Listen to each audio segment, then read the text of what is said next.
Freedom flotilla কোয়ালিশনের উদ্যোগে পরিচালিত media flotilla অভিযানে ২৭ সেপ্টেম্বর অংশ নেওয়ার তথ্য জানান বাংলাদেশের খ্যাতিমান আলোকচিত্রী ও মানবাধিকার কর্মী শহীদুল আলম।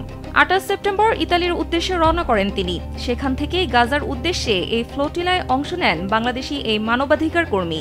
অবরুদ্ধ গাজায় মানবিক সহায়তা পৌঁছাতে যাত্রা করায় তার সাহসিকতার প্রশংসা করে এ কাজকে বিবেকের গর্জন বলে আখ্যায়িত করেছেন বিএনপির ভারপ্রাপ্ত চেয়ারম্যান তারেক রহমান। পোস্টে তারেক রহমান বলেন, গাজামুখী নৌবহরে অংশ নেওয়া শহীদুল আলমের উদ্যোগ কেবল সংহতির প্রতীক নয়, বিবেকের এক গর্জন।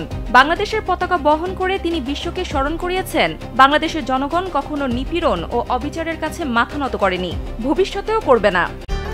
নীল মজাদার গোলমার্ক বক্স, কুরমুরে বাইটে ফুরফুরে লাইফ।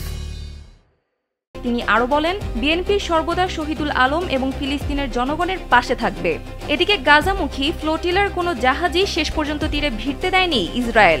জাহাজে হামলা চালিয়ে সকল অভিযাত্রীকে আটক করেছে নেতানিয়াহুর বাহিনী। এদিকে আটককৃত অভিযাত্রীদের সিদ্ধান্ত অনির্দিষ্টকালের জন্য অনশন করার ঘোষণা দিয়েছেন তারা।